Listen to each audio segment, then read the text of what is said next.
तेरी औकात नहीं है वो जहाँ से आया है, पता तेरे को? तुम्हें मेरी औकात कस्टम पता ऑफिसर है? का बेटा है वो, पॉलिटिशियन है उसका बाप। तू क्या औकात है तेरी आने की वहाँ पे? मेरा बेडरूम खाली है, नाले कितना बुढ़ा है पता चलेगा तेरे को। जा जाना, 35 साल का लड़का तेरे यहाँ बुढ़ा होता होगा क्योंकि ड्रग्स इतने करते हो तुम लोग। यहाँ पे आदमी मसाज पार्लरों में काम करते हैं, हमारे यहाँ नहीं, पढ़े लिखे है वो। आज हम न किसी नेता को घेरेंगे न किसी कलयुगी राजा रानी को, क्योंकि आज जवाबदेही के कटघरे में आप खड़े हैं।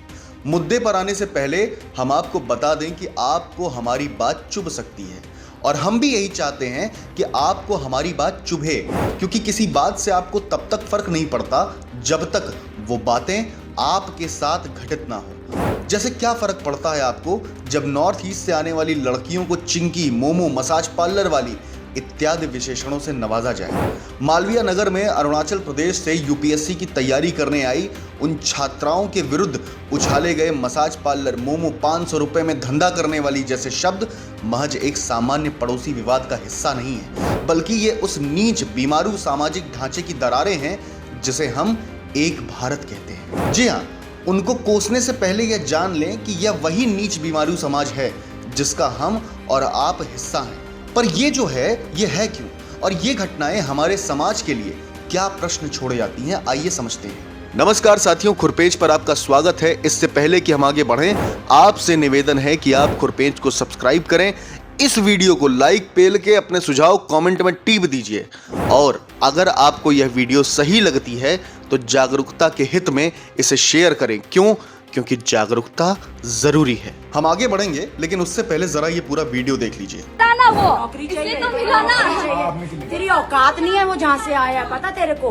तुम्हें मेरी औकात कस्टम पता ऑफिसर है? का बेटा है वो, पॉलिटिशियन है उसका बाप। तू क्या औकात है तेरी आने की वहाँ पे? मेरे को वो पॉलिटिशियन को कौन इलेक्ट करके पॉलिटिशियन बनाते हैं? हम इलेक्ट करते हैं, तू मसाज पार्लर चलाती है। हाँ, वो वेरी गुड। हम नहीं करते ना, इसलिए हम एक्सेप्ट नहीं करते हैं। क्या ज्यादा है, क्या करते हैं?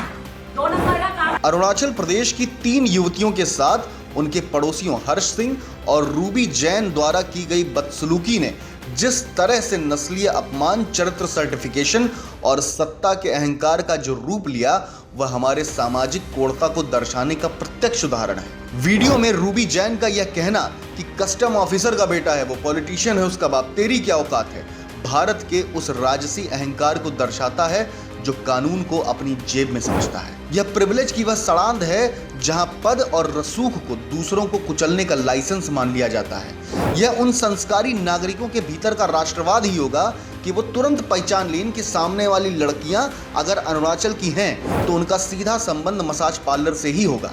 माने गजब की डिडक्टिव रीजनिंग है। दिल्ली पुलिस ने एफआईआर तो लिख ली, पर इन और इन जैसे चिरकुट दिमागों का क्या करें। दूसरा, इस समाज को मसाज पार्लर से बड़ी दिक्कत है। काहे भाई? मालवीय नगर की उन छात्राओं को मसाज पार्लर वाली कहना आखिर अपमान क्यों माना गया? क्योंकि हमारे इस कोड़ समाज की नज़र में हाथों से मेहनत करना और वेलनेस में काम करना चरित्रहीनता की निशानी है।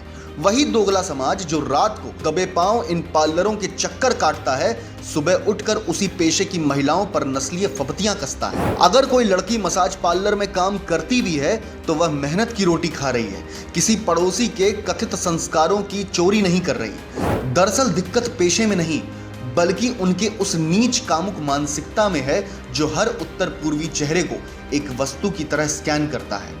हम और आप दोनों जानते हैं कि यह कोई इकलौता मामला नहीं है। चाहे वह बेंगलुरु की एक प्रतिष्ठित मॉल के बाहर मणिपुर की एक युवती को भीड़ का केवल इसलिए घेरकर उसे चीनी एजेंट और विदेशी कहा जाना हो क्योंकि उसने अपनी स्थानीय भाषा में फोन पर बात की थी। चाहे पश्चिम बंगाल की राजधानी कोलकाता में नागालैंड की 2 सगी बहनों पर सड़क के बीचों बीच हमला करके उनको कोरोना बोलकर उन पर थूका जाना, और दिल्ली का तो ये मामला है ही। कहने का मतलब भारत की मुख्य धारा का कोई भी शहर, कोई भी समाज इस नीच मानसिकता से अछूता नहीं है। उत्तर पूर्वी महिलाओं को अक्सर उनकी स्वतंत्रता और फैशन बोध के कारण उपलब्ध मान लिया जाता है। यह नस्लवादी सोच का एक घातक परिणाम है जो उन्हें एक इंसान के बजाय वस्तु के रूप में देखता है। इसीलिए आज हम स्वयं और आपके लिए कुछ प्रश्न छोड़े जा रहे हैं, जिसका उत्तर मिल जाए तो कमेंट सेक्शन में जवाब दे दीजिएगा। मैं कस्टम ऑफिसर का बेटा हूं, यह जुमला क्या साबित करता है? क्या हमारे समाज में बाप का ओहदा किसी को दूसरे की अस्मिता से खेलने का लाइसेंस देता है। समाज शास्त्र कहता है कि जब कोई अपनी पहचान के बजाय अपने प्रिविलेज को हथियार बनाता है तो वह एक सड़े हुए सामंती समाज का लक्षण है।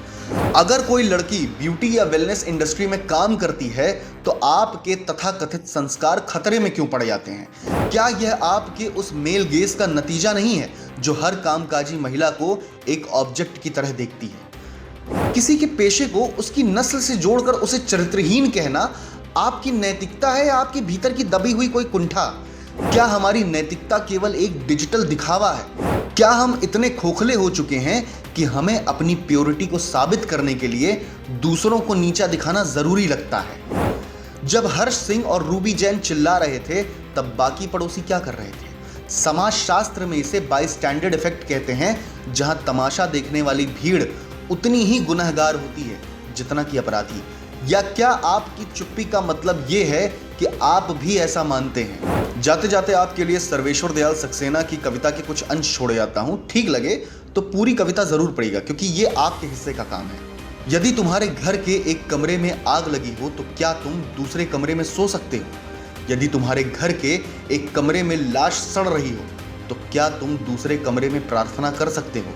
यदि हाँ तो मुझे तुमसे कुछ नहीं कहना है। देश कागज पर बना नक्शा नहीं होता कि एक हिस्से के फट जाने पर बाकी हिस्से उसी तरह साबुत बने रहें और नदियां, पर्वत, शहर, गांव वैसे ही अपनी अपनी जगह दिखें, अनमने रहें।